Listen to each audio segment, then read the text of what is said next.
So the other day we played Black Ops 3 Zombies, and we also played the first Killing Floor, so we've been on a zombie spree lately.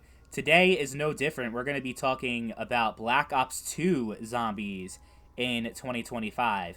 Now, for some reason, I couldn't really get into BO2 as much as I played Black Ops 1 and World at War. The maps, especially like the maps that came packaged with the game, I think were abysmal. I think Transit is one of the worst maps of all time. And I know already I'm going to get some pushback and probably some dislikes on the video for saying that, but oh my god, was it, especially compared to Kino and 5, which were the maps that came with Black Ops 1, it's not even a close competition. With the DLC, though, and everything, we did get a lot of good maps. Obviously, Mob of the Dead is still iconic, and Dig is really good. People didn't really like Die Rise, though. That map is pretty polarizing. But overall, though, it was a pretty good Zombies experience. I would say it's an easy 7, 7.5, maybe 8 out of 10 if you really want to stretch it, because Mob of the Dead was that good. It probably puts it over the top. But there are still players online in 2025. On PC specifically, we'll start talking about that because it's a little bit more complicated. So there are similar issues when we're talking about the RCE exploits and people trying to hack into your PC if you try to join a public match.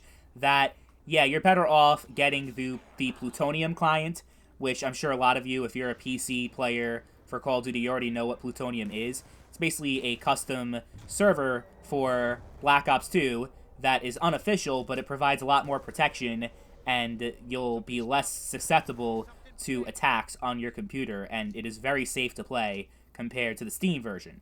And it comes with zombie support too. So that's what I would recommend if you're a PC player. Look into Plutonium and get that before you even bother launching the game. If you try to play solo, like if all you care about is playing solo matches, then it doesn't really matter if you go with that or Steam, but just putting that out there to start with. PC, you have to look into that. As far as console, obviously PS3 and 360, it just comes the way it is. There's no custom clients on old consoles, or any console for that matter, but there are still a lot of players across all three platforms, so you can't really go wrong.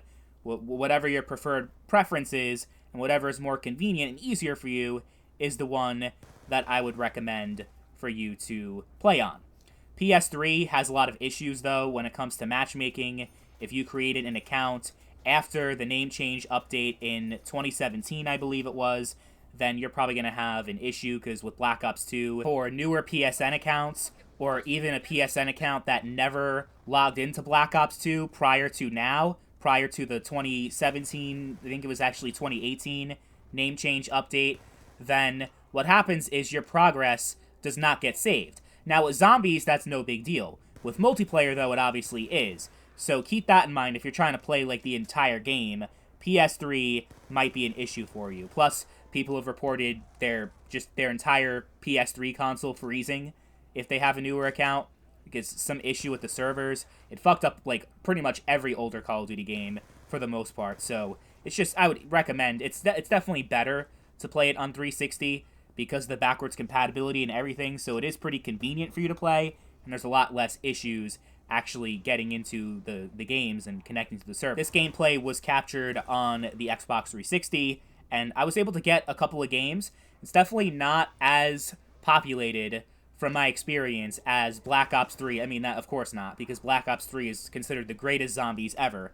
But even Black Ops 1, which came out before, has more players in my experience. I have a much easier time connecting to matches, and I think that probably has a lot more to do with the multiplayer portion of Black Ops 1, just in general being a lot more playable. Black Ops 2 is hacked to shit and pretty much unplayable on the consoles these days, which is sad, but that's just how it is. But yeah, I just noticed it's a lot faster getting matches on Black Ops 1. Black Ops 2, it took a little bit more time.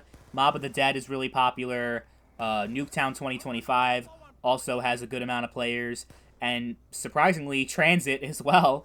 I think the least one is definitely Die Rise. You'll have a hard time finding players for that. But all the other maps, you'll be able to find at least, maybe sometimes you'll have a hard time getting 4 players, but you'll at least get 2 or 3 at any given time. So it is worth playing as far as the community is concerned, like in actually finding matches. But my personal preference is I really don't enjoy playing with randoms. If I can find someone that I know, like either from YouTube or from real life to actually play with, it's a lot better than trying to talk to a bunch of randos on the mic. And most of the time, no one has a mic, so if you're trying to do Easter eggs and stuff, it could be very frustrating at times. But if you're looking for a fun co-op zombie shooter, you can't go wrong with Black Ops 2. It's still iconic and still a great experience 13 years later. I like Black Ops 3 and Black Ops 1 a lot better, but I'm sure there's going to be people in the comments saying that BO2 is the greatest zombies. It's all based on opinion and personal preference. My opinion should never be taken too seriously. You have to experience it for yourself, and that's the whole point of, making these videos. Like, I'll provide my opinion, but I'm not going to say that it's gospel and that but it's really just more like, okay, are people still playing this game? And is it still active? That's obviously the biggest thing when it comes to me recommending these older multiplayer titles. And Black Ops 2, I would actually probably say the zombies are worth more than the multiplayer at this point, because the multiplayer has just been in a really bad state for a number of years.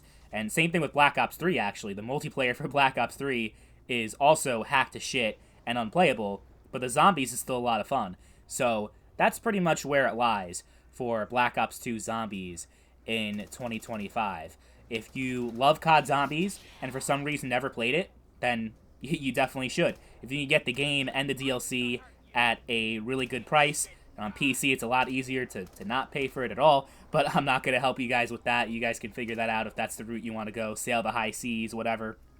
But, yeah, I like Black Ops 2 Zombies. Pretty great.